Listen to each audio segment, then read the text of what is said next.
I'm a man who believed that I died 20 years ago, and I live like a man who is dead already. I have no fear whatsoever of anybody or anything.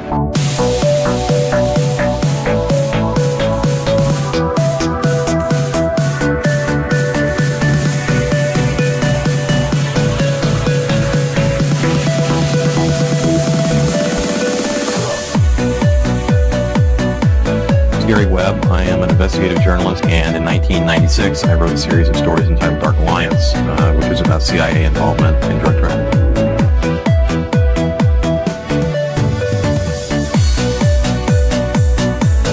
I knew a man who once said death smiles at us all. All a man can do is smile back. We've both been skull and bone, the secret society. It's so secret we can't talk about it. What does that mean for America?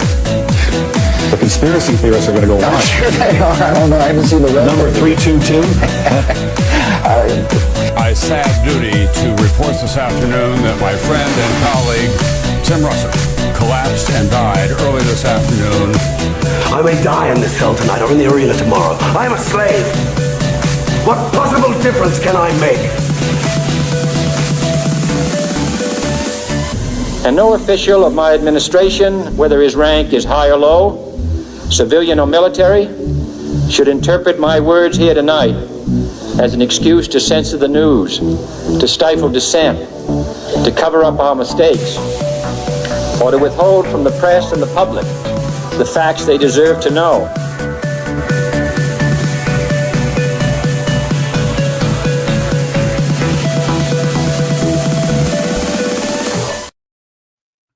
What's up, guys? Good morning. Happy J6. I guess to everyone except the political prisoners who still have yet to be pardoned. But yeah, hopefully that will come inevitably sometime shortly in the near future. We will see some sort of progress as far as that's concerned. But yeah, that whole federal operation at the Capitol seemed to have long-standing consequences for anyone who was naive enough to kind of show themselves there. And I don't mean to kind of target anyone for attending, but I just think that you have to be a bit naive if you believe kind of appearing at some sort of federal protest or just any sort of protest, that there aren't just feds oversaturating the various groups involved, especially if anything proceeds to pop off. And remembering J6, anyone that I was like sort of like swimming in the circles with, as far as like at the time, it was just kind of interesting because the vast majority of people that at least are kind of more like-minded as far as we are concerned, were entirely aware of something that was about to take place on January 6th that was going to be some typical false flag event that of course paints this false paradigm again, where we find ourselves, this sort of misconception of reality, right?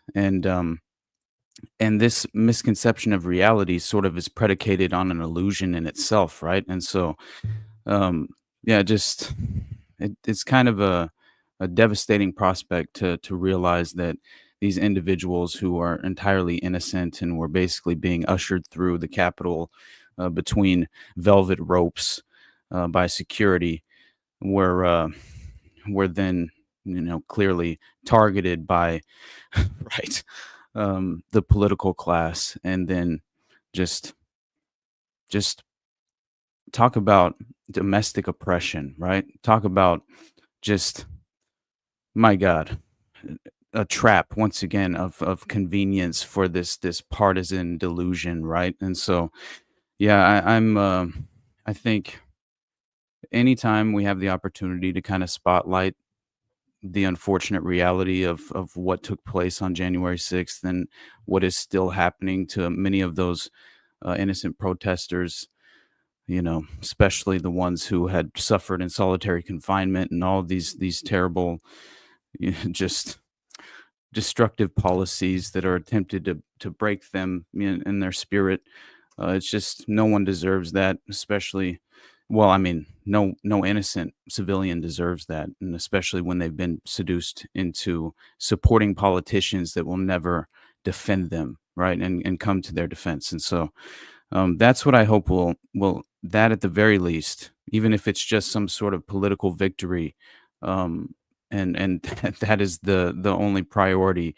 Hopefully, something does take place, and we will see that come to fruition in the near future. But anyway, I guess I should say, welcome to the morning dump, and I'm Austin Picard from the Underclass Podcast. I think it's kind of hilarious that, man, there's not going to be a difficulty as far as coming up with things that we can discuss that are breaking news, relevant events happening.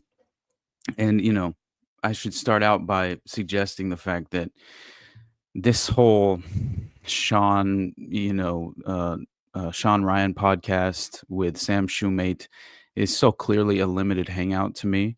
And, oh, and by the way, I guess I should also mention the fact that there seems to be some sort of, you know, ratcheting up for this kind of like COVID-like hysteria surrounding the bird flu, which obviously isn't, quite as. I would say it's a little bit more difficult to achieve, that a similar type of emotional hysteria in regard to the comparison with COVID. But it's very obvious when they're utilizing similar assets, right, in the media to kind of like prop up this false narrative, including that of Leanna Wynn, Dr. Leanna Wynn, who we've talked about before, and she she happened to also provide some strange role to the media during the Boston Marathon bombings as well, which of course that makes sense. And yeah, she's the one who during COVID, of course, was making the rounds, targeting the unvaccinated, talking about we have to dangle the carrot in front of the unvaccinated, right, and create these incentives, right, which was all authoritarian in nature. But yeah, now she's very concerned about the bird flu and potentially this H5N1 vaccine that's clearly already been developed, right? So if you understand how these tabletop exercises work, Project Crimson Contagion, beyond Event 201, which if you've done any minimal research in regard to COVID, then you're well aware by now that this has all sort of been manufactured. They figured out how to allow the media to react in the moment, and it was all sort of this very strategic psychological operation. What's up, buddy? Good morning. And again, like I mentioned before, entirely predicated on an illusion, right? We see now. I mean, I just see so many people that fell into that COVID hysteria, and they're suffering long-term consequences because of that, right? Because of that naivete and that unfortunate willingness to, you know, it's the fear mechanism, right? It's like if you can kind of create this idea that this it's always been, it's an age-old tactic, right? It really does seem to, derail any sort of critical thinking ability. But of course, you would have had to have kind of developed that over time to begin with. So if you if you didn't quite have that in your toolbox at the time, then yeah, that's exactly how it happens, right? Is that you are unarmed with the defense mechanism that is necessary and needs to be in place in order for you to not fall into that trap. And so anyway, I think one of the main things I wanted to cover, first of all, beyond like we're clearly going to have to get into the. I mean, my God, there's news coming out that apparently the assistant district attorney with the New Orleans Parish DA's office was found dead with an apparent gunshot wound, allegedly a suicide, right? And this coming fresh off the heels, of course, of the New Orleans massacre, the New Orleans, tragic terrorist attack, I guess is what we have to call it. But yeah, domestic terrorist operation. I don't know. There's definitely a better way to describe it, but um, it does seem strange. But I looked into exactly what her role was, or his role. I'm sorry, I forgot his name. Something. I have it pulled up here, but I found it important because mainly I think one, I wanted to make sure, like, where was this individual actively investigating the New Orleans terrorist attack, whenever, right, they were found dead at the DA's office, and I couldn't get a straight answer on that. So I'm not entirely sure, other than it is strange that apparently he has Ian Kirsting. So this is according to the Independent Sentinel, and so as reported on yesterday, that Orleans Parish Assistant District Attorney Ian Kirsting was discovered dead Saturday around 9 p.m. He committed suicide inside the offices of District Attorney Jason Williams' staff, according to authorities. His cause of death was an apparent gunshot wound to the head. Police said emergency medical services arrived at the DA's office building, but Kirsting was already deceased. So Ian Kirsting, a 34-year-old parish prosecutor near New Orleans, died from apparent self-inflicted gunshot wounds. And let's see.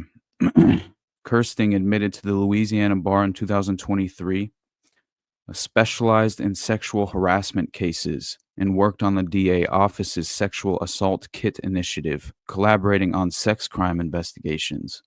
So that raised a little suspicion in my mind, only due to the fact that I've covered so many of these sexual abuse cases, and any sort of official like this who's in a primary position during the investigative process in regard to, assessing the credibility of rape allegations or sexual abuse allegations, you are most definitely a target, and especially if you're standing in the way of some sort of overarching cover up, some sort of, federal involvement, right? And I think that's never been more obvious than during the Delphi murders case that I just recently covered with Richard Allen, right?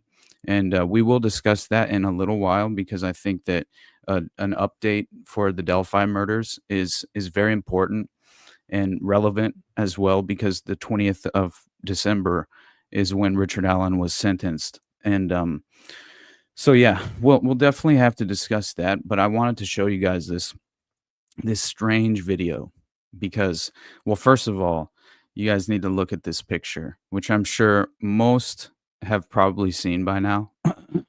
But yeah, if you have not, it's important. It's important just to know, right, that that old Shamsuddin Jabbar decided that he was going to pose like this, and obviously, if you know anything about symbolism and the occult, then this raises a red flag for you. So for myself, this New Orleans terrorist Shamsuddin Jabbar had to have been involved with the Boule Society to a certain extent. Obviously, that symbol there is involved with, yes, Freemasonry, right? And has ties with the Rosicrucian order, and in no way do you accidentally pose with this symbolism overtly, in publicly in our faces. And then also the notion is he's clearly a compromised asset, whether he was patsied as a potential, mind control Manchurian. Look, I think that we all need to just clearly we should always keep that in mind in regarding these events such as these, because I'll never forget, especially when I was looking into this individual, Shamsuddin Jabbar. I read this article about I still for the life of me. It's very, very yeah, no Rumble right now, guys. Just so you know. Um Jose and I, we're gonna figure this out as far as like I'm gonna get like I had mentioned on Saturday. My Rumble is gonna be up and running within the week, and so I'll be able to stream to the Rumble as well. But we'll have to build that up, unfortunately. But at least for now, uh, I'm streaming on Jose's YouTube and his Twitter. But mainly, it was just to kind of introduce you guys to this sort of concept of doing the morning dump on the days on in the mornings where Jose won't be able to do it. Then, of course, I can kind of fill in, and we can just discuss some of the more relevant topical events that are occurring at the time. And so, yeah, no Rumble stream as of now, but it will be implemented in the near future. But it'll be through my Rumble. So definitely from here, I'll definitely let you guys know as soon as it's up and running. It as far as like it is technically I created it, but I haven't like customized it at all. So um, I'll let you guys know as soon as it's ready, and I'll start posting to that as well. So um, it's only a good idea anyway, because I'm very concerned about potential censorship on YouTube at some point, which hopefully we can skate by as long as possible. But yeah, it seems to be sort of inevitable at this point. But anyway, so before I forget, I do want to talk about this Sh- Sean Ryan, right, and Sam Shoemate, because I really do think that first of all, this alone, right, it's hilarious to me. So this Jeremy Lafredo on Twitter says before former intelligence officer Sam Shoemate and former CIA contractor Sean Ryan discuss the story that will doubtlessly change the course of humanity, they perform a paid advertisement gift exchange where Sean gives Sam the Eric Prince unplugged phone. So, um, if you don't know who Eric Prince is, go read Blackwater, the rise of the world's largest mercenary complex, or something like that.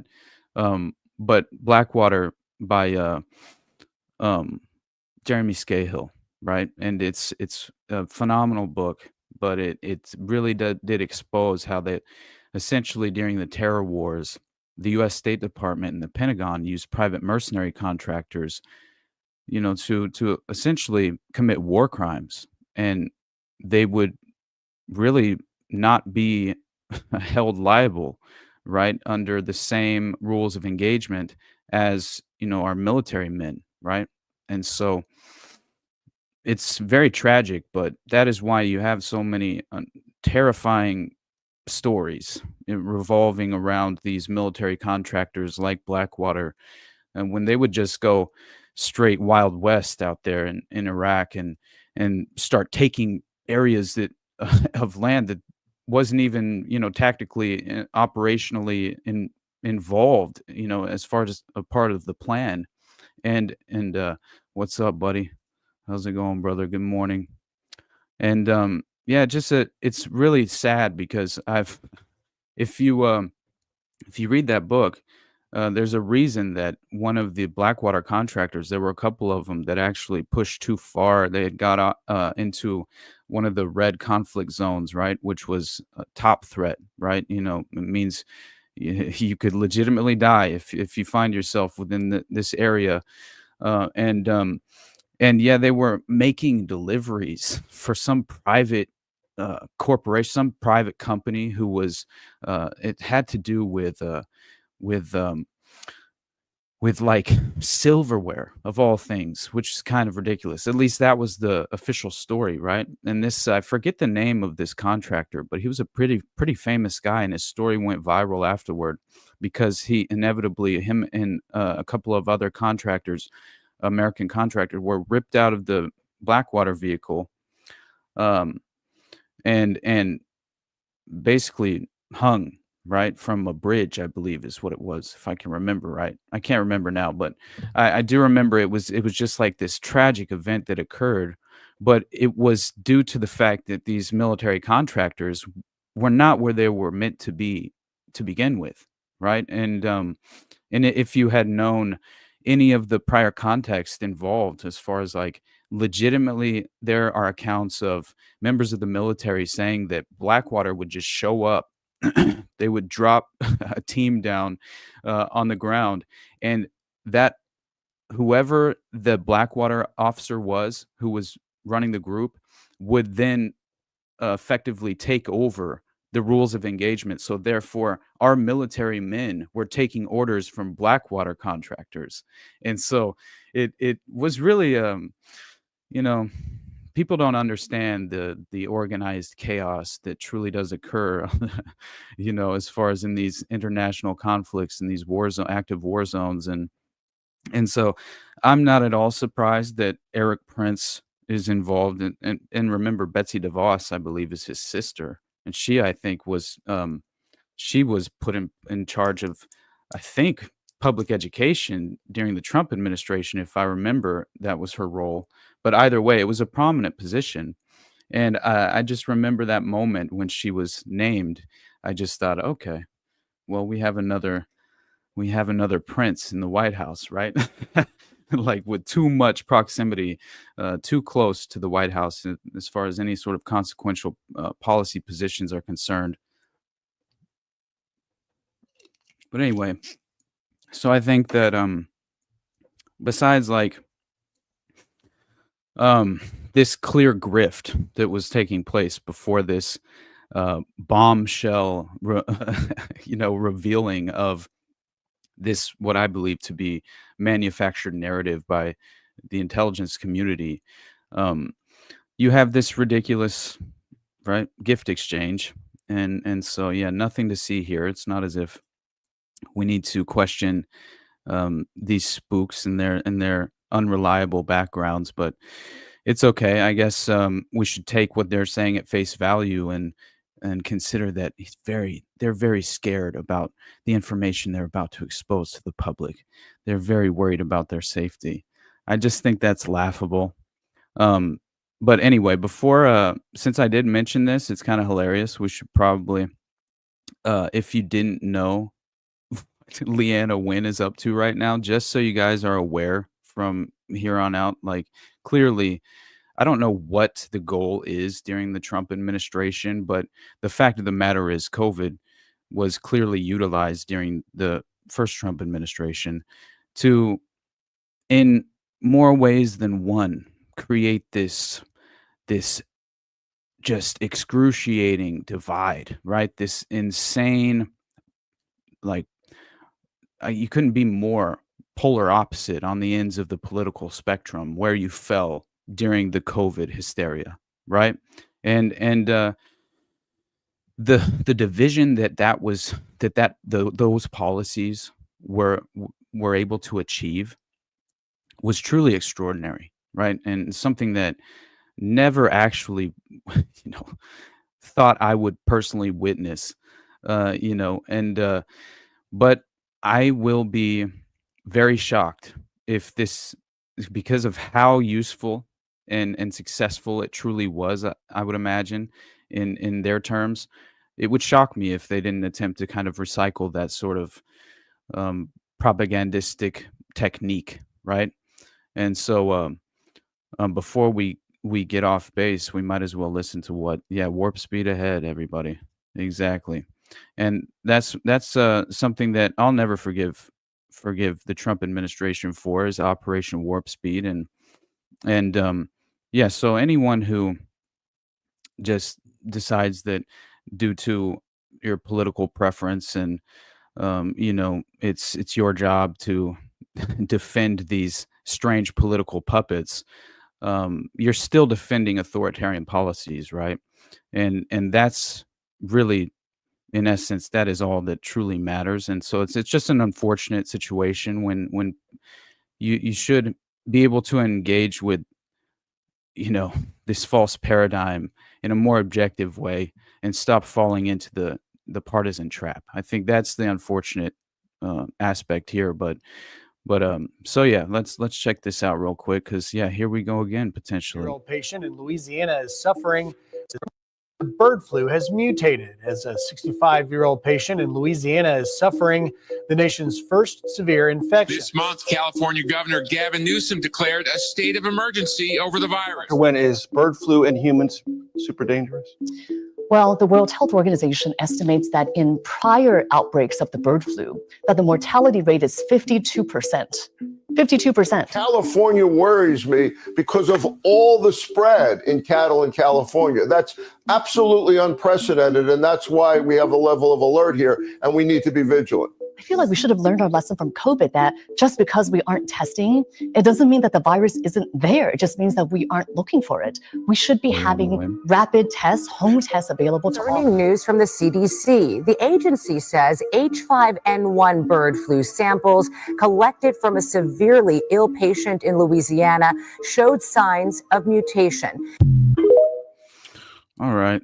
Yeah, nothing big. Just the unfortunate prospect of, once again, right, being just having our public health system entirely subverted. And I saw this hilarious meme of like, they said the nurses getting ready for the bird flu scamdemic, right? And it has like all these women like learning choreographed dance routines, and I just thought that was hilarious, due to the, of course, ridiculous nature of that taking place during COVID, right?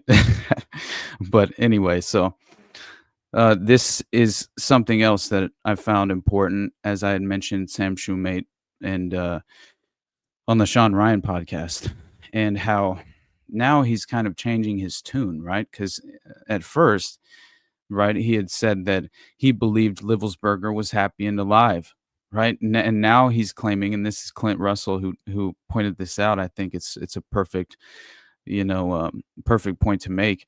But now he's claiming that he was on antipsychotics and is not alive, and this is allegedly, according to, I believe, information he claimed to have received from friends and family of Livelsberger, the Cybertruck, perpetrator.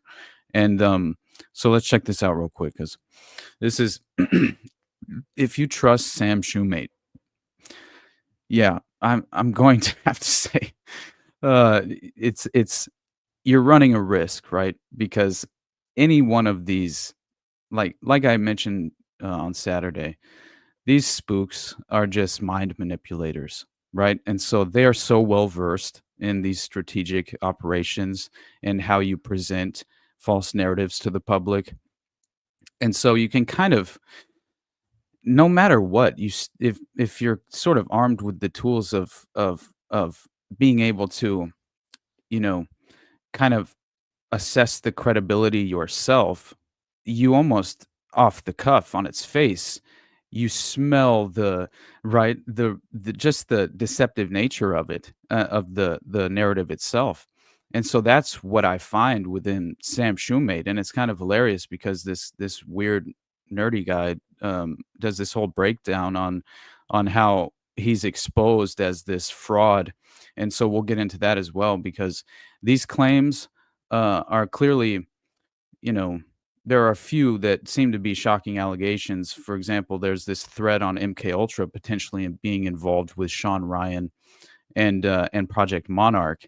And that is something that tends to crop up and resurface within the context of police patsies and false flag operations and psychological, clearly psyop tactics. And so let's see what Shoemate has changed his story, and as far as like his explanation as to why he changed his story here, because I think this alone, it's clear he's kind of muddying the waters here. The perhaps his handlers weren't quite, satisfied with the consequential ramifications of the initial interview with Sean Ryan. I'm not quite certain of the reason, but let's check this out because and by the way, Sean Ryan is so obviously some sort of asset that's providing false narratives to the public, and tends to be. You see him cropping up in this alternative media landscape that is corralling all of these individuals who are fleeing from the mainstream media and the death of the free press, and he is one of these individuals who is clearly, a misinformation operative, right? And so I don't trust him for a moment. And when you see the things that he has said on Joe Rogan, yeah, it's very difficult to not remain skeptical of this individual as a potential active, asset in the new alternative media landscape. So, yeah, exactly. What's it called when lying isn't lying? Acting. Yeah, that is exactly what these spooks, these assets, they are very well trained in acting courses, and they honestly are. And that's what I found so crazy about the timing and the as far as just how they train these individuals to speak to the public. It's very strategic, right? And it does very much kind of seduce you into, potentially just, I think that mainly it's the ability to kind of, present the information as a credible source, but while providing these sort of misleading, deceptive threads, right? That clearly most of the time, now, if you know what a limited hangout is, this is something that's very important, right? Because all these simultaneous ops are running, and oh, yes, this is perfect, right? They're running ops simultaneously every single day. Absolutely, my friend. And so I just think that what we need to understand is that Victor Marchetti, right? I talked about him before. He's a pretty phenomenal source, right? And Victor Marchetti, he's a former special assistant to the deputy director of the Central Intelligence Agency, and he talks about the concept of a limited hangout, right? And he calls it spy jargon for a favorite and frequently used gimmick of the clandestine professionals when their veil of secrecy is shredded and they can no longer rely on a phony cover story to misinform the public. They resort to admitting, sometimes even volunteering, some of the truth, while still managing to withhold the key and damaging facts in the case. The public, however, is usually so intrigued by the new information that it never thinks to pursue the matter further. While used by the CIA and other intelligence organizations, the tactic has become popularized in the corporate and political spheres. And that, to me, is par for the course. I believe that these operators, they deal, right? They deal in limited hangouts on a very frequent basis. And so let's see what our old boy Sam Shoemate has to say. So after I did the interview, a lot of people, nobody knew that I had the manifesto. I had to be very quiet for a day. So people were messaging me and they're like, have you heard of this guy? Have you seen this? Blah, blah, blah. And they didn't know I wasn't posting on it. People expect me to post on these relevant incidents like this, because just like I had posted on the New Orleans guy. So I was like being very quiet because Sean was like, dude, you haven't told anybody, any other media you have this, right? I was like, no, nobody. I wasn't going to put it out on my own social media because people would be like, never. Dude, you made this up. I knew I couldn't handle this information on my own. So anyways, after I did the show and it blew up and people were like, holy crap, they knew who I was. And people on my Instagram page started telling me things. So I had a lot of people reaching out, telling me what they had talked to, but with their Green Beret buddies. One person reached out and told me they had a very close connection to members of the family, which I won't go into. But what I've learned since then, and I'm going to say allegedly because I don't have proof of this, but I've had 3 people tell me this. Allegedly, Matt Livelsberger changed his meds several days prior to this incident. I don't know what several days means, but what I was told by several people who I value their input and are close to the situation told me that he was on antipsychotic medication. He had changed his medications And they said that basically something crazy happened and he became suicidal. So people ask me, is he sane? Was he whatever? Well, I've gotten two stories on this, and I want people to hear me very carefully on this because I am saying two different things at the same time. What I have heard from family members, and this is what I put out. I think I put this out on the Sean Ryan podcast because I heard this from, I saw this on social media. I have not personally talked to any family members. Let me make that clear. I saw on social media that members of his family had said that this was not normal for him. He was very normal. He was very sane mind. His teammates were shocked. Everybody was shocked because he was not a crazy dude, whatever else. And that's what I knew. And then after the podcast, I found out that it was literally, he changed his medication within days of this event and something shifted. So if his family had not seen that within the days of this, he could have been acting very bizarre, very strange. And the manifesto that he wrote, along with these letters and everything else, the guy was clearly, and I will stick to this. His desire was to send a message. It wasn't to do a mass casualty event. It wasn't to screw anybody over. It was to make this message as prominent as possible. And I still believe that. He was not trying to blow up that tower, in my opinion. He was not trying to blow up the tower. He was not trying to kill a bunch of people. The dude, and I say this respectfully to his teammates. I say this respectfully to his family. The dude had a screw loose, okay? I'm not going to get into the labeling of him. I don't know what his situation was, but I believe that he had a psychotic break. Whatever he was living with from whatever he thinks happened in 2019, whether it happened or not, these alleged war crimes, maybe what he knows about drone warfare and technology, maybe that was real. Maybe it was coupled with fantasy. Maybe his brain and it mushed the two together and it was all very bizarre. And that's my initial take when I read the manifesto without knowing the context of who this person was and what he was about to do. So I think, I don't think, I will say this, I will back up. I put out a theory, and I made clear that it was a theory of him potentially being alive, and I walked through the steps of that. I don't think he's alive now based on the information that has come out from the Las Vegas Police Department. I think he is in fact dead. All right. Well, that is definitely a change in the story and the narrative. But what struck me most, as far as just raised my eyebrows more than anything, was this strange connection to Dr. Stephen Greer, which, if you know about the Disclosure Project and the deep ties to the Rockefeller family, right, and these special interest organizations and groups, and Rothschilds as well, right, Baron Edmund de Rothschild, and these various oligarchic bureaucrats, right? They clearly are financing these projects that are within the framework of psychological operations, and that was what I always trace back, the Disclosure Project all the way back to Orson Welles' War of the Worlds broadcast, right, on PBS, and how it was created to study, right, the psychological consequences of this false disclosure to the public.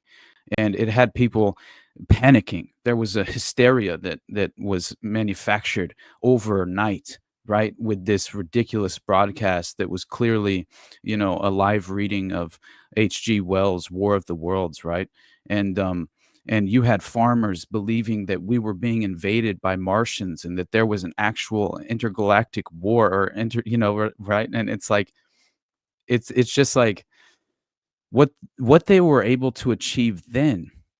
It was all funded by the Princeton Radio Project, which was, financed by the Rockefeller family, and clearly had deep ties with intelligence. And that's what people need to understand, is that the United Nations and these various organizations that have been cultivated and created to steer policies, because that's what it is. They're policy steering organizations, but also they've been created to create to manufacture this fundamental framework, right, of how you globally subvert society into this modern feudalist state, right? Which that's what it's becoming, this massive globalist feudalist system where, we're clearly just sort of serfs, right? We find ourselves in some status of serfdom at this point. And, and our bureaucratic overlords are just further distancing themselves from any sort of middle to lower class that ever used to exist in the first place. And that's all by design, right? And so we find ourselves looking eye to eye with another one of these operatives who's been propped up by the deep state and the Rockefeller family and the intelligence connections to provide false narratives to the public in the vein of extraterrestrials, right? And this sort of, what I believe is, I've said it before, the replacement, the great replacement. It's almost like the God complex again, right? Where it's the New Age religion, that all is kind of allowing individuals on the political spectrum to replace any sort of conservative moral values. Not saying that all conservative moral values have been identified and understood and are worthwhile in every aspect, but I do believe that there's so much more value to the as far as just the ethical standards of certain conservative values, and that's what has been deliberately targeted and eroded, and it's all again in this ultimate this ultimate agenda of degradation, right? And societal degradation. And so we are embracing these upside down, moral concepts, right? Which seem to be kind of justified, right, with this new age perspective and of progress. But in reality, it's just a false framework in order to deceive you into the fold. And I think that's where operatives like Stephen Greer, right? I don't know, I'm almost more along under the impression that like a guy like Bob Lazar might have just been sort of like, damn it, I forgot the guy's name that wrote I forgot the author's name. But anyway, Bob Lazar reminds me a lot of someone who, and this has been said before, but he reminds me a lot of an individual who was clearly kind of like read in on false information, right? Given Bill Cooper said the same thing, right? Where he was under the impression that he was given false intelligence, right? And it was only because they wanted him to provide this false intelligence to the public in a fashion of a limited hangout, but unbeknownst to him. So he would be under the impression that this was legitimate intelligence, incredible, right? And so I don't know if how much you can, as far as trust Bob Lazar, but I think that story it's just it feels so much like it's a fantasy, right? Just a work of fiction. But I could see him, working on some sort of black site. He said he was on S4, where oh, what's it called? Shit. The oh shit, I can't remember the damn name of the facility over there for some reason. But yeah, anyway, oh my God, what's wrong with me? I can't, Area 51, thank God. I couldn't remember. I could remember S4, but I couldn't remember Area 51. So S4, it was a part of Area 51 on that same forget the name of the plot of land, right, that they developed as a black site to at least kind of like work on these allegedly these sophisticated aircrafts in a clandestine manner. And so they had even apparently they had this sort of fake rock formation, or maybe it was a real rock formation, but then they had like apparently they had gutted it, and certain areas of the rock formation would actually open up and it into like Groom Lake, Los Alamos. Yeah, exactly. That's Yeah, Bob Lazar spook for sure. That's I agree. But I do think that you can never you can never at least entirely, well, not never, I should say, but you should you should always, I think, at least consider the fact that some of these operatives did have like potentially decent intentions, right? Um, and so maybe some of them did become a liability, such as Bob Lazar, because the whole narrative behind that was that as he's working at this S4 facility at Area 51 and working on these extraordinary aircraft, he apparently he wasn't able to tell his wife what he was doing because it was classified, of course, and top secret. And so then his wife starts thinking that he's cheating on her. And so instead of them having some sort of constructive conversation, well, it turns out that she started cheating on him. So apparently, that in the context of being an intelligence operative or an asset of any kind, right? Um, you are now you are now vulnerable, right? And you are now a liability because now people can clearly they could leverage this against you for their own benefit. So that was kind of the narrative behind what had inevitably occurred with Bob Lazar and why he had this falling out, and was then sort of ran out of this covert project, which he was apparently just very overqualified because he had created this highly technical, sophisticated a vehicle, I think, that even operated off just water. I think it was fueled by water, or maybe that was a different person who was actually. I know someone else did that as well, and they tried to patent it, and then they were assassinated. So, but I'm pretty sure Bob Lazar did create some strange vehicle that caught the eye of these individuals who, working in intelligence circles, and thought he would be some sort of valuable intellect to bring onto the project.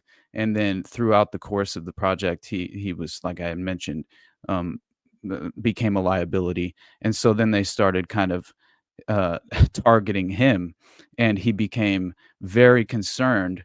But this was, I believe, the targeting of him personally started to occur after he was kicked out of S4 in the project, and then he started bringing his buddies up because they would have these flight tests, I guess, over Groom Lake, and he would bring his buddies out to watch it because he wanted them to believe what he was telling them was true.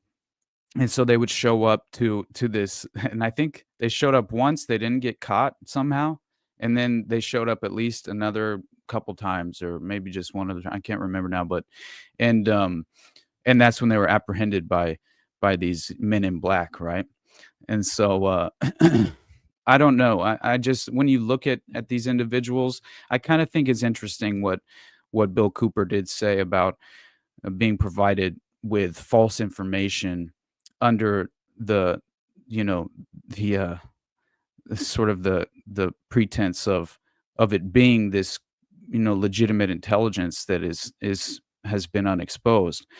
So anyway, Stephen Greer, it just so happens, is connected to this Livelsberger through some sort of he's connected to Green Berets because apparently, if you look at this strange thread, this strange it's an MK Ultra thread. Let me find it. Here it is. Concerning Sean Ryan and MK Ultra, right? And so you click into this, and it's allegedly a public service announcement. I looked into this guy, right? And this is what he says he is, who's making these claims. Okay, he's a former NOC monarch turned whistleblower, survived Boston Breaks event in 2008, was falsely imprisoned, blew child behavioral modification program data in 2014. So I need to look further into this individual and assess the credibility myself personally. but I did find this to be an extraordinary thread because, again, it feels very schizophrenic in nature, but that's typical in regard to these sort of threads of evidence. So I'm not at all shocked that it kind of comes across that way, but this is what happens. It says that Sean is actively involved, perhaps unwitting, which I find interesting, in CIA and co-military media mind control programs stemming from MKUltra. Sean's former friend and SRS researcher became self-aware as a subject in Monarch after he contacted them in early 2023. This individual contacted them. And let me look one more time. What was his? I don't think he even has named himself. I looked him up yesterday. I can't remember now what his name allegedly is, but anyway, he does have a background in the intelligence community, so that is legitimate, and so that alone, gave me pause, right? So anyway, he says that he contacts this former friend of Sean's, and apparently he had become self-aware as a subject in Project Monarch, which means you're a Manchurian candidate, and this falls underneath kind of that same exact. It falls within that same framework, right? Of as far as just clearly you're dealing with a potential mind-controlled asset, right? And so for me, it was interesting because Tamerlan Tsarnaev with the Boston Marathon bombings, I always found it strange that he had told his mom, and this was used. It was unfortunate because it was used as kind of a pretext for claiming he was having a schizophrenic break, right? And that was used to, of course, claim that it was plausible for him to have committed this terrorist act, right?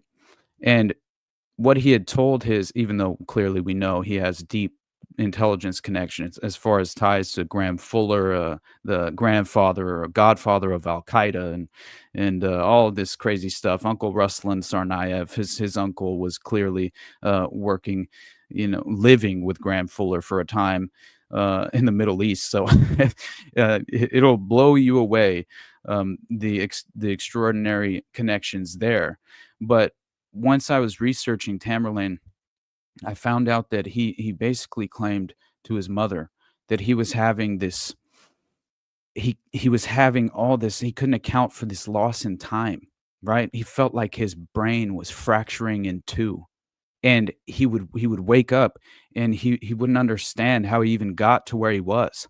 And this all started to occur leading up to the Boston Marathon bombings, and so that perfectly resembles dissociative identity disorder, right? DID, and these strange, techniques that have been developed and sophisticated for generations as far as their ability to break down your psychological framework, into these alternative personalities, these alternate personalities, what they call alters.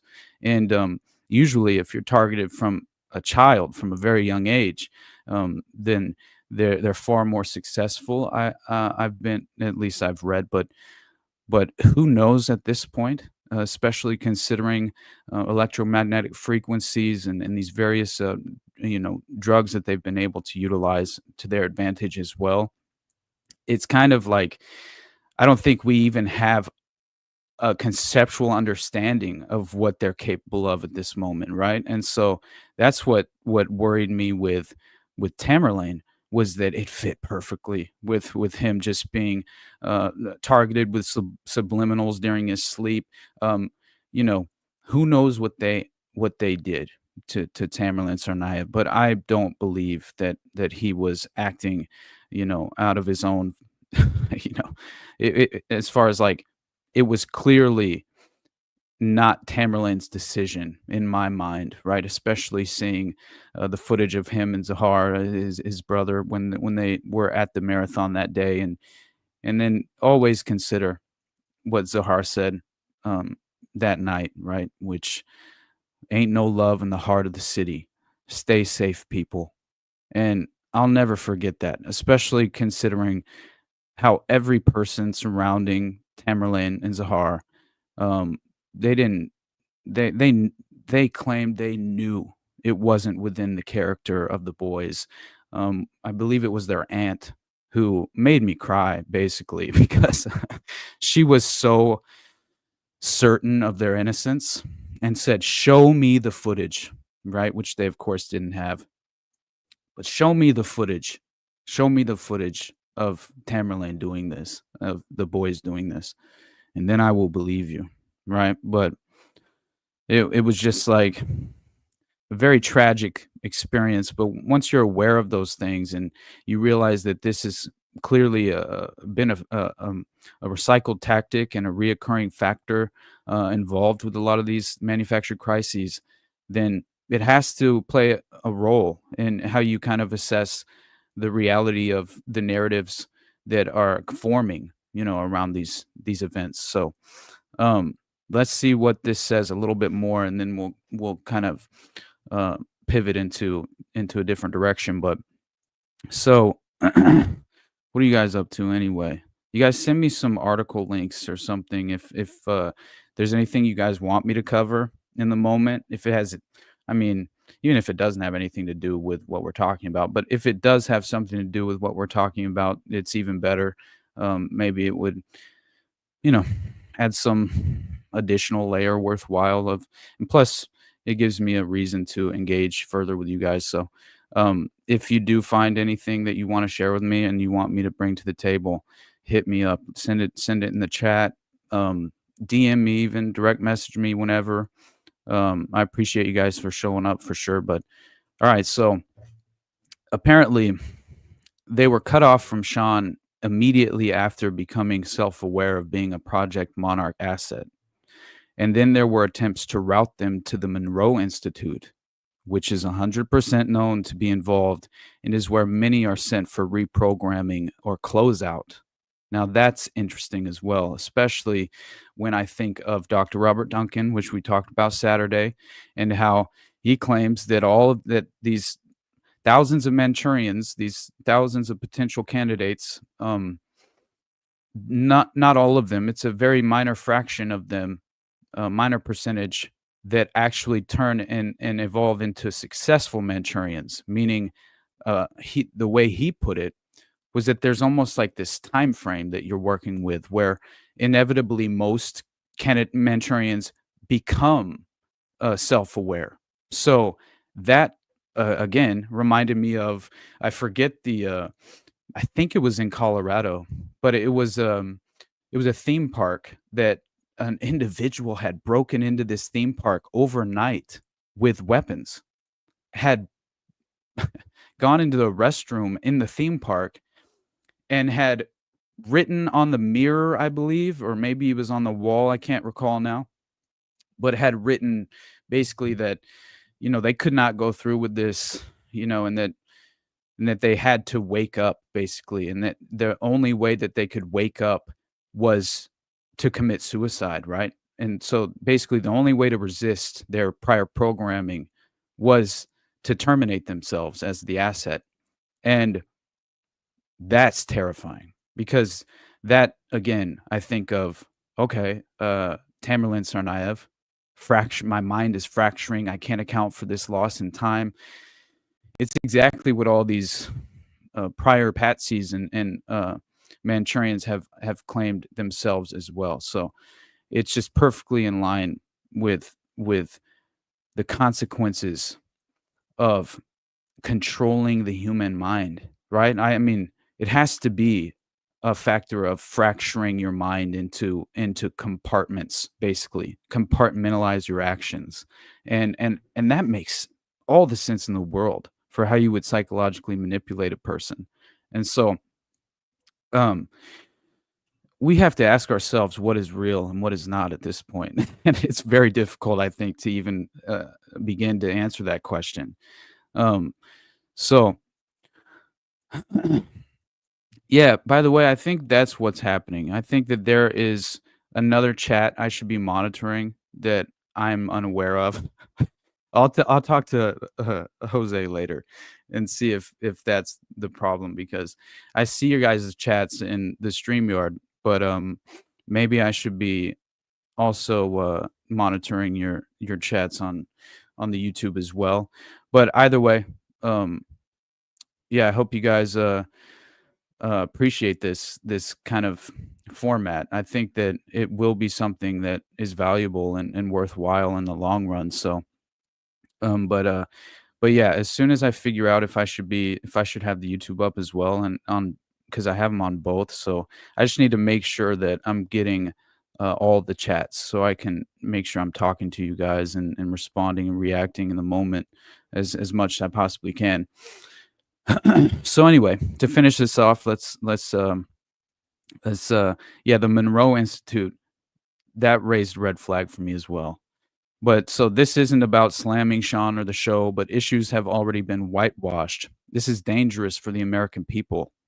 SRS served just enough to hook a very important demographic and is an extremely effective limited hangout and narrative steering operation. That just sounds exactly like my knee-jerk reaction to the Sean Ryan podcast. And so apparently there's much more, according to this guy. Unredacted conversation and additional brief available for actual journalists or large social media accounts that want to do the right thing. And so this is when it gets into, it's very strange, because apparently there's a Stephen Greer connection, which is absurd. But this right here looks weird as hell to me. So I don't know. Maybe this is legitimate, or maybe this is an edit of some kind. I don't know. But either way, apparently this was said. Not sure y'all want to get in the weeds at anywhere near this level, but I have very interesting information. Not sure what it would sound like, but I have things I can show. I also have a connection to one of your previous guests. Of course, it's a small world. I was entered into a clandestine program as a child. This is a very strange conversation, and it's hard to believe, especially like I said earlier. It just strikes me as this sort of schizophrenic thread, but you can't just dismiss it entirely at face value, because it does provide a very strange, alternative perspective. But so yeah, he links to this YouTube documentary, I believe is what it is, and then says that this is the last time shit had any real coverage publicly. I don't think it sounds like a joke in any way, shape, or form. Understood. Wasn't taking a shot at you, to be clear. Most people check it out. Seems ridiculous. No stress. I think it happened to me. Fuck. That's what you meant? I think it's still happening to me. I sold my gun because I was convinced last summer that I was about to be Epsteined, and you didn't know what to make of it? I was almost killed and briefed by associates for my involvement when I was early 20s. It almost drove me crazy. I cooled off in prison for a few years. I was instantly suicidal after the memories came back. Too much all at once. My brain felt like it was stitched back together. I have not spoken to anyone, including Sean, about this. I'm happy to help you work through it. It's what I've devoted my life to, and I help many survivors. I couldn't save some, and I try to forgive myself for things. Knowing what you're dealing with is the first step, no matter how horrible you feel. Temporarily override with logic at time, etc. There are strategies, and you can finish processing it. It was literally the word green. That's what was screaming in my brain. I heard it clearly. Went and got my pistol and disassembled it and locked it away from myself. I was so afraid that I would do it in my sleep. That is so crazy to me. There typically is layered triggers before that, which you may not be aware of, although perhaps those were softened after Ibogaine, etc. So the Ibogaine treatment, instantly I'm thinking that's what anyone who's suffering from heroin addiction, I believe, or if I remember, I think it is Ibogaine that they claim can basically restructure the pathways of your neurons, of the neurological framework in your brain, to where they can efficiently basically rewire your brain to no longer have these addictive qualities, which is extraordinary. But that is how people have stopped smoking cigarettes, using heroin. I mean, legitimately, that is what they claim, is that you can go down to Mexico or wherever they have these ibogaine clinics, and yeah, you go through these. There, I forget how many treatments they have, but you could keep coming back until the treatment is apparently, I can't remember again how many of the ibogaine treatments that you are supposed to go through, but it's many different ones. And so anyway, not at all surprised there that it would sort of be potentially utilized in this Manchurian MK Ultra mind control process as well, because it affects your neurological pathways. So who knows what else that could be utilized for, right? So it says, listen, I believe you, and sorry if I set this off in an undesirable way, but it is vital that we ensure your stability, etc. I just did it myself, got a dry erase board, started logging what was happening, and just drove west in a stolen 26 U-Haul. Interesting. 20. That's strange. My phone was being fucked with. My laptop cloned clumsily. It's hard to tell how intact your system is, but this right now, our discussion, may cause you some fallout, distress internally. All right. Well, that's worth discussing for a moment, because it's a very strange thread to this entire story. But here's where it says, Sean's former friend and SRS researcher became self-aware as a subject in Monarch after I contacted them in early 2023. They were cut off from Sean immediately. And that's when they went to the Monroe Institute. And so he says, he got me a scholarship for a week at the Monroe Institute, and he was going as well, but not at the same time. I refused to go, and it pissed him off. Them being the sponsors, not Monroe. I did refuse the scholarship. Sean was going, begged me to go. I just relented. So this person is supposedly a friend of Sean Ryan's, and they were both allegedly attending the Monroe Institute. And so I smelled the Monroe Institute trap a million miles away. I appreciate your fervor. I want to make clear, I thought Sean was my friend, and Katie was my friend before him. I don't care. I legitimately do not give a fuck. What happens to him, other supposed victims, whatever. Everyone has had equal access to the information as I have, ever since they put smartphones in our pockets. I figured out what works for me. That's all. That's all I can do. Good luck with your organization. Good luck with all of it. Sean can suck a dick, and I just hope everyone gets precisely what they deserve at this stage of the game, myself included.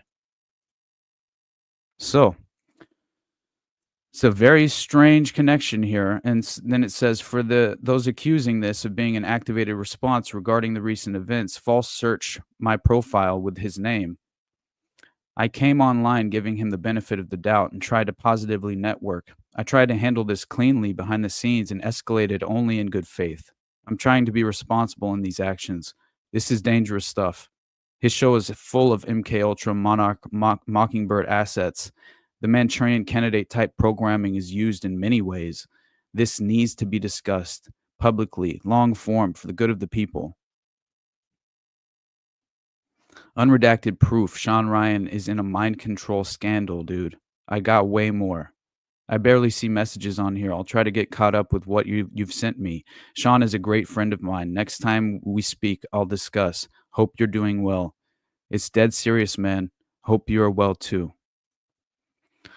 Mind control and Sean Ryan. Organized safety. You may need to download instead of preview, or the writing will not be clear.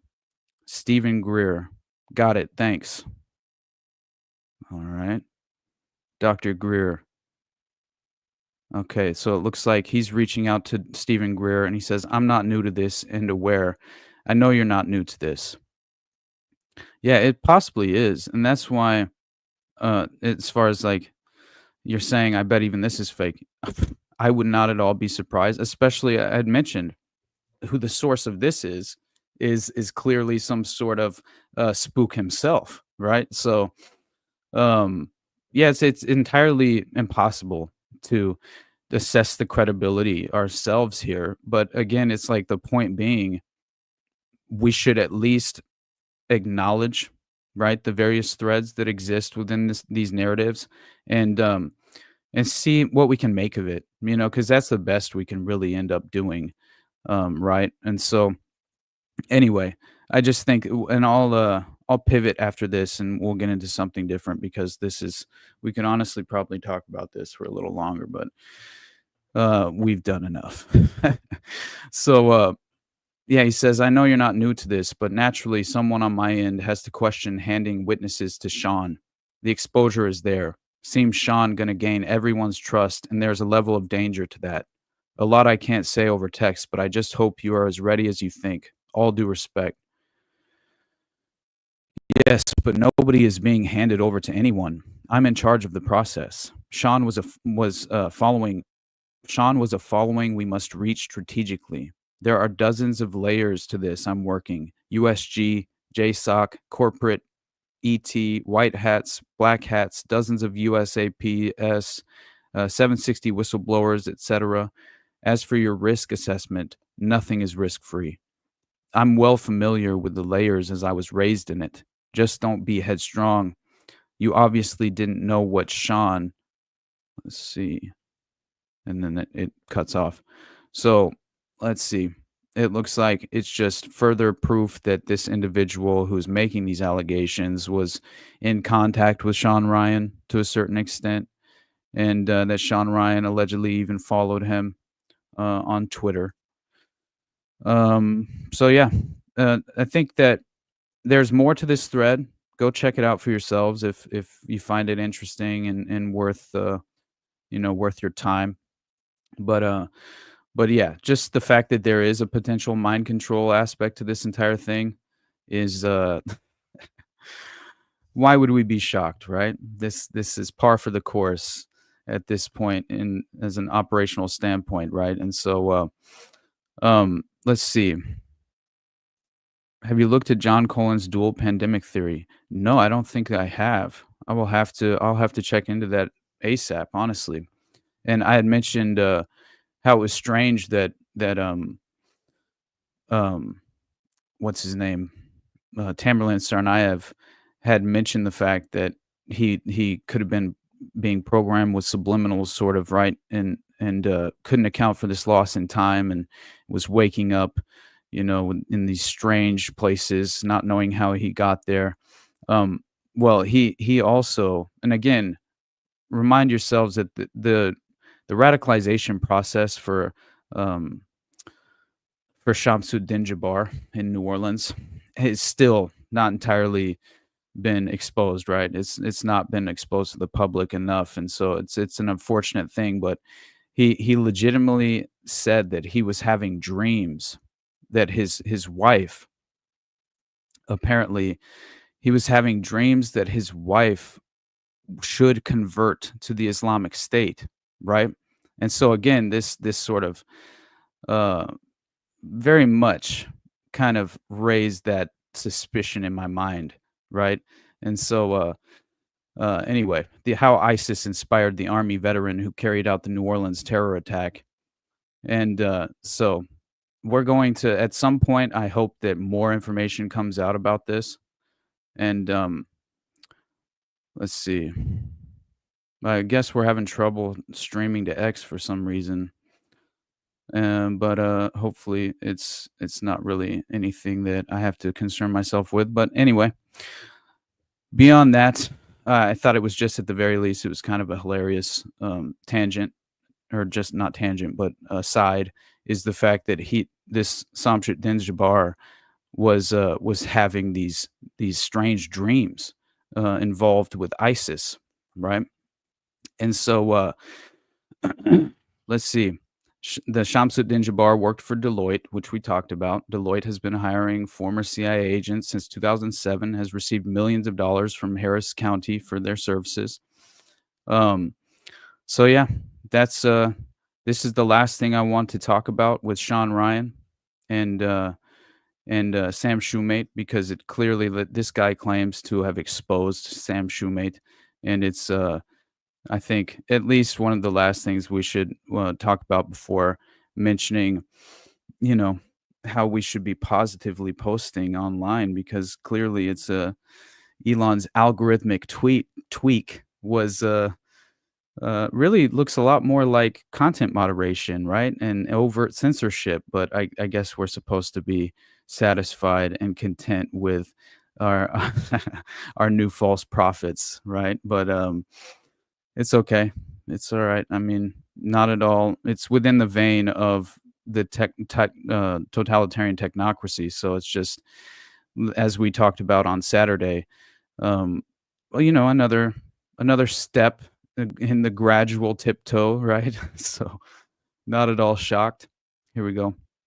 Shoemate are lying to you.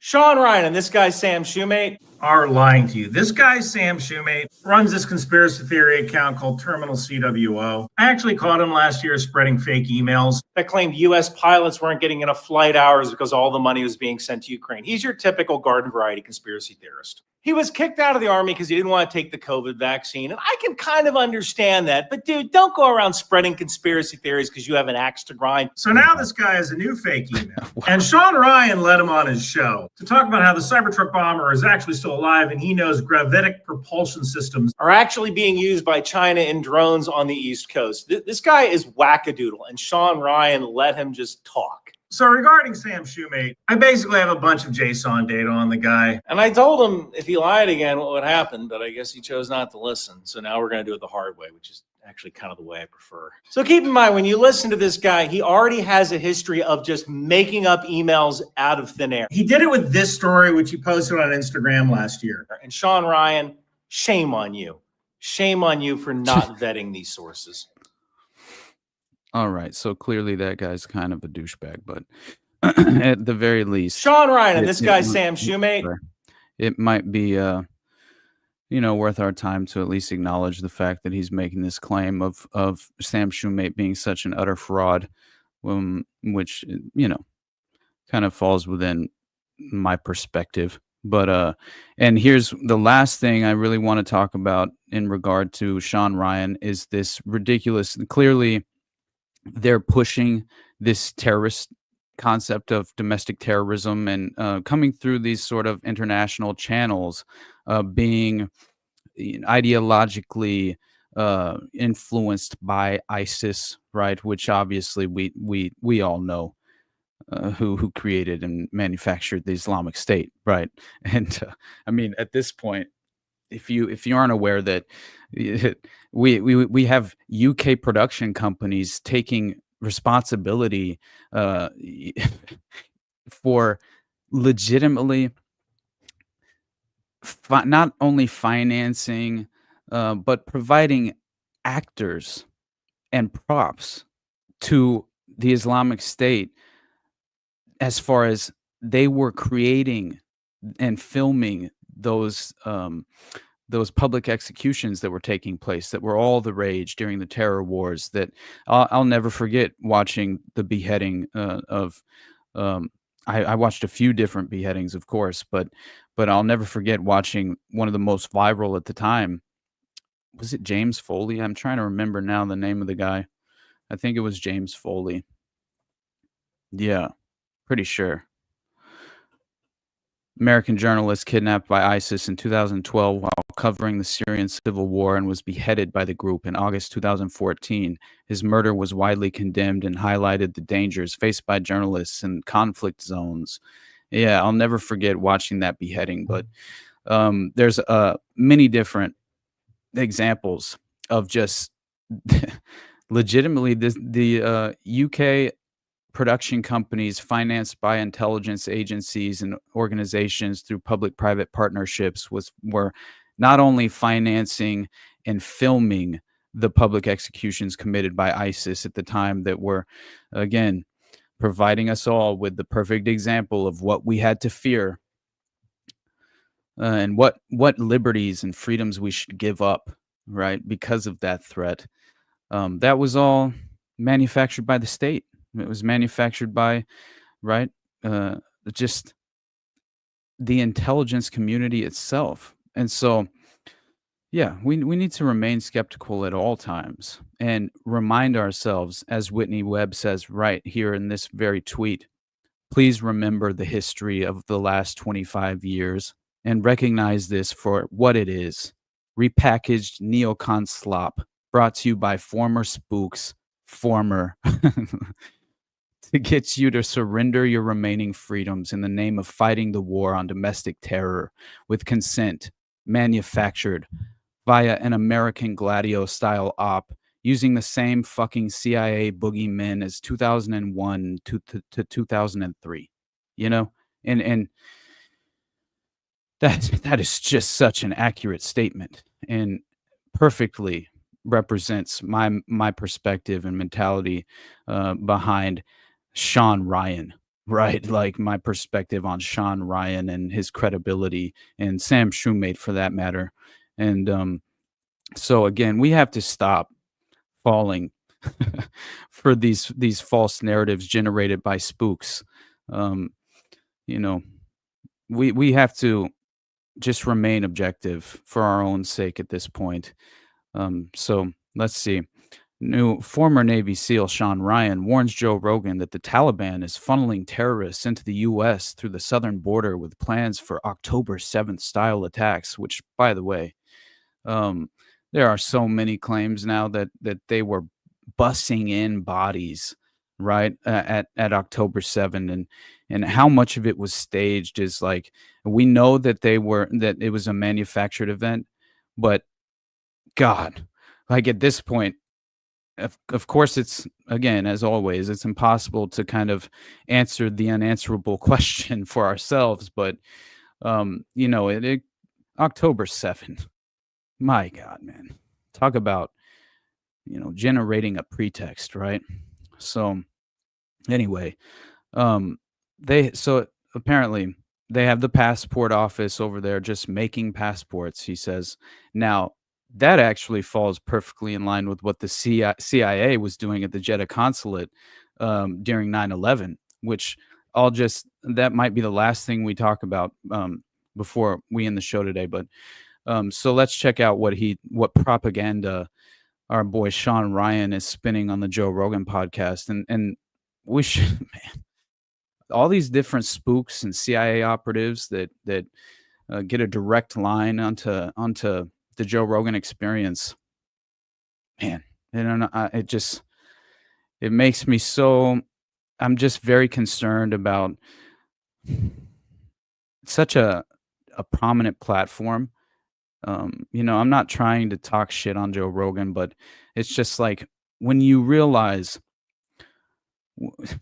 man, how powerful and how just prominent of a voice this platform truly gives the individuals who are gifted the opportunity, then maybe you would think twice about platforming various CIA operatives and these ridiculous spooks that are in no way considering the best intentions of the underclass, which is what I like to just call, what we were just discussing earlier, which was this feudalist system where we fall in place as, this basically this sort of serfdom. We fall into this sort of unfortunate class war that most people don't even acknowledge, right? So let's see what propaganda he was spinning for Joe Rogan. They're doing is they're funneling. I started digging deep, and I teamed up with the former CIA targeter Sarah Adams, and then a really good friend of mine, Scott Bannon. We went over to Vienna to interview this guy Ahmad Massoud, who's the commander of the Northern Alliance out there. That's like the resistance. It's kind of fighting the Taliban. The Taliban pretty much took over government in Afghanistan, and I saw the parade. Yeah, with our shop, with all our shit that we left there. Crazy. Yeah, man. So got a bunch of intel from Massoud, and so kind of looping all the way back around to the southern border. I mean, so once Taliban took control of all of our shit, I mean, this could go on for a while, but so now what they're doing is they have the passport office over there just making legitimate passports to there's 21 terrorist organizations over there training.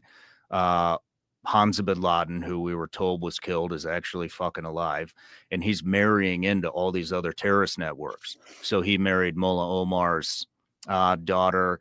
He married who else? He married into all these different terrorist networks. And so these guys used to be like competitors, kind of, just like the UFO guys. They all hate each other, but they all have the one common theme, like disclosure. These guys, the one common thing is, let's go take over the Western world. So he is basically Hamza bin Laden is married into all these terrorist organizations. Now they all have one common goal: to come over to, the Western world and ruin our way of life. And so what they're doing is they're funneling as many of these terrorists into the passport office, creating them legitimate, real passports. And then they sprinkle them, they get them flights into all over South Central America. And then they funnel them up through the Darien Gap into the US. And so, there is zero, I don't give a fuck what the FBI or any of these people are saying. There is zero way to track how many of these fuckers have come in to the US. And so, what we're going to see is like October 7th style attacks, like we just saw in Israel and in the mall in Russia. And everybody's like, oh, this, well, do you think this is terrorism by design? By design. Like leaving the border porous, allowing these people to come in. Absolutely. I think it's by design. Hell yeah. They basically told Border Patrol, stand down. Like, do not do your fucking job. We're going to blast you. I mean, remember the guy on the horse that they said was whipping people, and it wound up being like the reins of the horse? I mean, yeah, I think it's by design, from the government, but I think that I think that the government is more incompetent than it's ever been before. And I think they have one common goal, and that I think the goal is voting. They want them to vote, but I don't think they're competent enough to realize the death and destruction and the other repercussions that we're going to face by keeping that border open, because they don't have anybody, that they don't have anybody with any experience that they don't have any solid intelligence stuff going on that's telling them like, hey, this is what's going to happen. It's all agenda driven. Jesus Christ. Does that make sense? Yeah, it does make sense. It does make sense that all they care about is voting, is get the people in. Don't worry about I don't the know. consequences. Strange But conclusion. The more insidious conspiracy would be that they want unrest, because it gives them an opportunity to clamp down on rights. I mean, shit, though. Unrest. I mean, they got really good at unrest. You know what I mean? The in 2020, right? All through what the George before Soros 20 Black Lives Matter, up to that election. So I don't think they need to import terrorism. Yeah, but it's a different kind of unrest. The kind of unrest that you get from people blowing up Target is very different than the kind of unrest you get from a legitimate terror attack. Yeah. Interesting. That is very strange. Yeah, so I think that at this moment it is just, my God, it is becoming more and more clear that we cannot trust these spooks, right? Who are manufacturing these narratives. And by the way, William's so funny, man. This is perfect. Nothing suspicious here. Move along. First, a former Fort Bragg serviceman commits a terror assault down Bourbon Street. Next, a supposed suicide at the DA's office, right? And we had talked about how that assistant district attorney was found suicided at the DA's office in New Orleans. But yeah, I just by now, if you don't already know that this is all predicated on an illusion, as we spoke about to begin with, in the beginning of the show, then yeah, I feel as if it's just this sort of it really just becomes like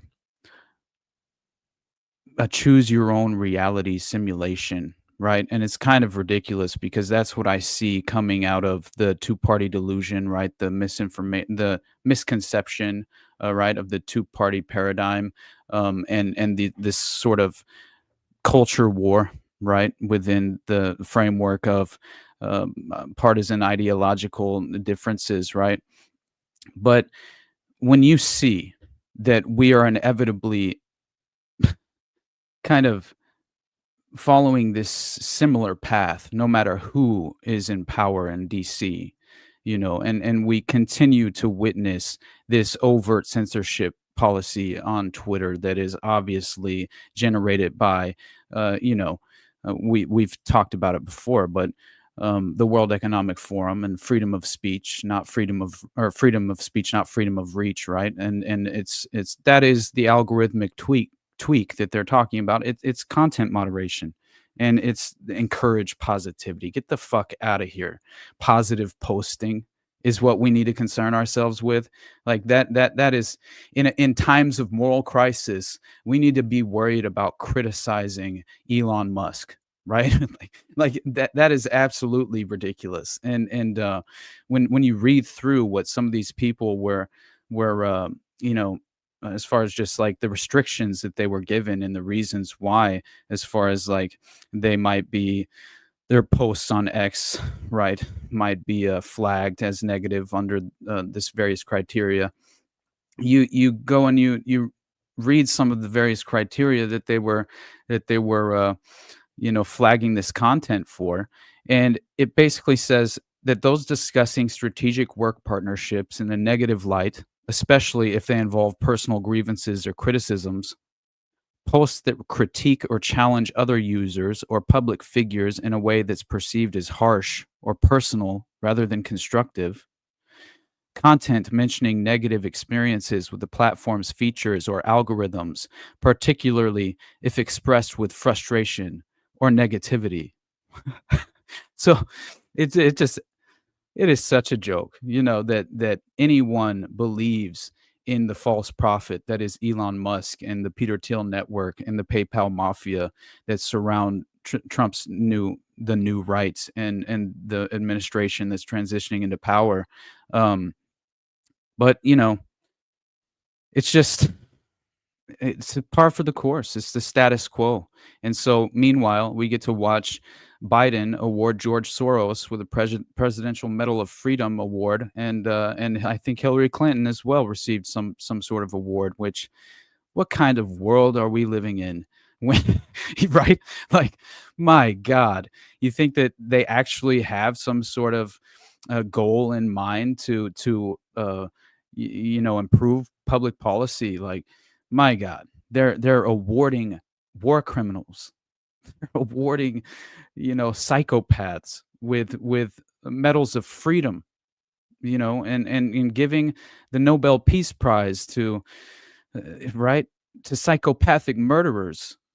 And I just don't understand how we can fall into that misconception any longer after all of this. And so, pair that with billionaire Larry Ellison saying, vast AI fueled surveillance systems can ensure citizens will be on their best behavior. And yes, you should be, oh man, I mean, at that point, you got to understand that, BlackRock, Blackstone Capital, George Soros covertly financing Jared Kushner's cadre. It's that's where you think that, oh well, the left has their oligarchs and the right has their oligarchs, and there's still some sort of legitimacy in the context of the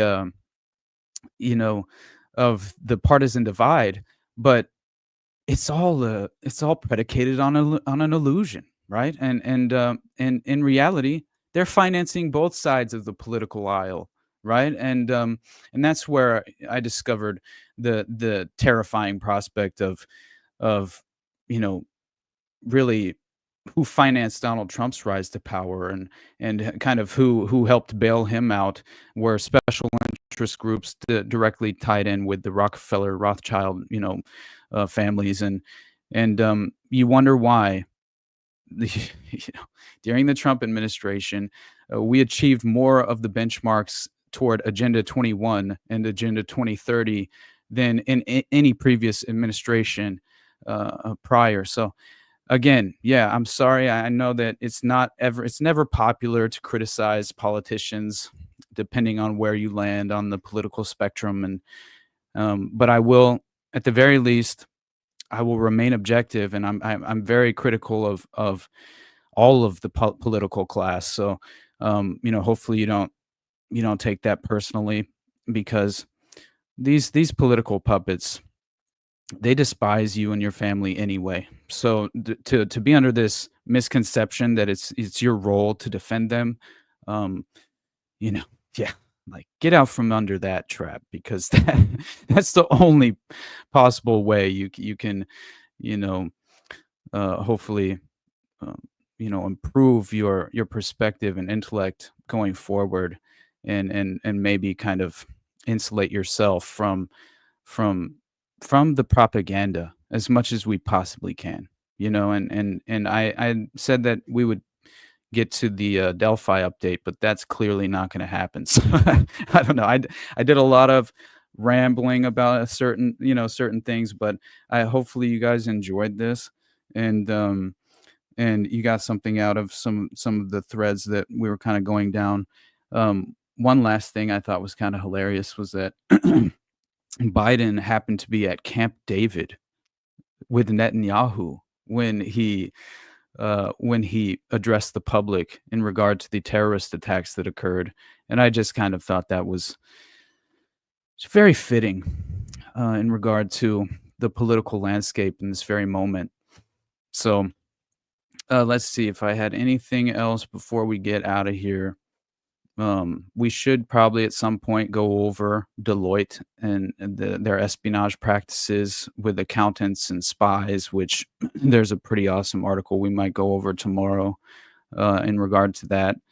And then how the investigation in New Orleans is now crossing international borders, which shouldn't surprise us at all, considering the fact that, he apparently traveled to Egypt, Ontario, Canada, Shamsuddin Jabbar. He was traveling all over like he was Lee Harvey Oswald or something. It was very interesting, and I had off the heels of what Sean Ryan was just telling Rogan about the passports being manufactured for these criminals and organizations and terrorists. Well, it's funny because in 9/11, there's a very similar story where basically the story of the 19 Arab hijackers, which has been termed the myth of the 19 Arab Oswalds, which I always found such a perfect way to describe the 9/11 hijackers. But it led us to sort of tug on a more compelling thread when I did my 9/11 episode, where we discovered what was called the Visa Express program that was run out of the Jeddah consulate in Saudi Arabia and helped at least 11 of the 19 alleged 9/11 hijackers to obtain their visas in order to gain entry into the U.S. And so the State Department whistleblower J. Michael Springman, he worked as an official in the visa section of the U.S. consulate in Jeddah throughout the 1980s, yeah, where he alleged that CIA officials were in fact overriding the consular services officials who were attempting to plausibly deny suspect visa applications. Springman claims that while he was stationed in Saudi Arabia, he was ordered by high-level State Department officials to issue visas to unqualified applicants. He then testified that the American Consul General J. Freris bombarded him with demands, not requests, demands, along with the political officer and his successor, in order to circumvent standard operative procedure in order to issue visas to many of the alleged 19 hijackers. Springman states that these applicants were terrorist recruits of CIA asset Osama bin Laden, who were being sent to the U.S. in order to obtain further training from the CIA. So Springman issued complaints to higher authorities at several agencies, of course, to no avail. So in an interview with CBC, Springman explained when he refused the visas because of the U.S. Immigration and Nationality Act, and the State Department's own regulations clearly stated that a visa applicant is an intending immigrant unless and until he can prove otherwise. Springman was repeatedly overruled by the chief of the consular section, Justice Stevens, sometimes in the face of very real and very vocal threats against him. He says he issued the visas with a notation on the application form as to why he had refused it, and that he had reversed himself only upon direct order of the head of the consulate, J. Philip Ferreras. Now, things got so bad that on Ferreras' order, he wasn't allowed to issue any visas unless the CIA base chief had approved them. In one case, 2 Pakistanis apply for visas to attend a trade show in the U.S., but they are unable to name the trade show or city in which it will be held. When Springman denies them a visa, he gets an almost immediate call from a CIA case officer hidden in the commercial section of the consulate that he should reverse himself and grant these guys a visa. Springman then refused, but the decision was reversed by the chief of the consular section. Springman realized that even the ambassador, Walter Cutler, was aware of the situation, which became more brazen and blatant as time went on. And on one occasion, Springman is even told, if you want a job in the State Department in the future, you will change your mind. And his career path was entirely derailed. And Michael Springman was inevitably forced to become a whistleblower. So that is, you know, it's kind of ridiculous to imagine that this hasn't been, right, commonplace for longer than we could ever even, I would imagine. It's just, there's been this clandestine covert infiltration for so long, right? And yeah, getting all 19 of the passports also had to be misdirection. Yeah, they have their own planes. Why not just fly them where they needed them? Man, honestly, it's probably just out of convenience, just to get, right? Like, as far as just travel in itself, like, I'm sure you wouldn't want to bring them on military flights, but who knows? I mean, it's possible they brought Oswald back from Russia on a military plane, so it would make sense. But again, we have the evidence here of essentially a smoking gun, providing the facts of how the vast majority of the alleged hijackers were not only receiving direct training from the CIA, but were given visas to enter the United States by the CIA, right?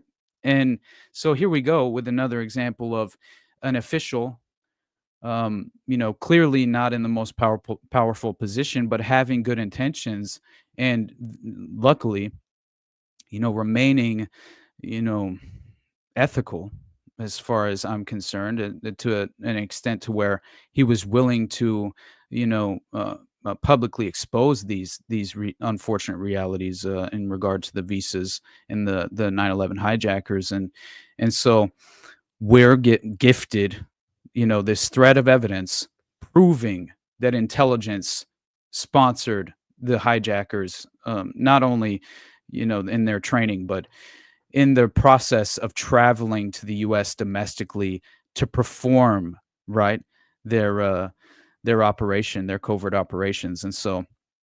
And we already know that a vast majority of the hijackers were going and were being gifted all these drugs from intelligence assets and operatives. They would just go down to a local airport, apparently, where they had a contact, and and I forget which hijackers it was, but yeah, they were partying with like these. I think they were prostitutes or strippers, one of the two.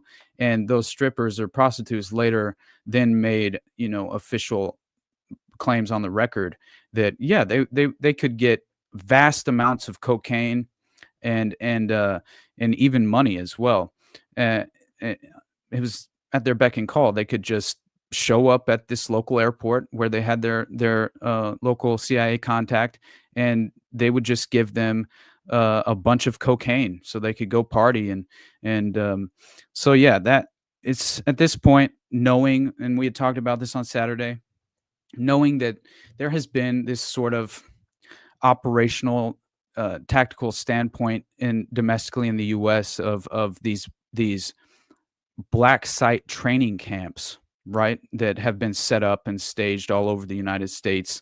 And like I had said on Saturday, even Howard Hughes was brought in by Nixon to help kind of finance this enterprise, and that JFK and RFK were totally unaware of it until they were sworn into office, and then discovered, unbeknownst to them, that this was happening, that they were radicalizing and training up Cuban exiles to use them in covert operations to cause chaos. It was very much like Operation Chaos as well, right? So, and if you understand the Phoenix Project and how Colston Westbrook, right, CIA Phoenix Project asset, was brought over and ran the Patty Hearst operation with Cinque de Freeze at the prison, where the institution where Charles Manson had gone to, and they were running MK Ultra operations and psychologically controlling these prisoners, with testing them with all these various drugs, and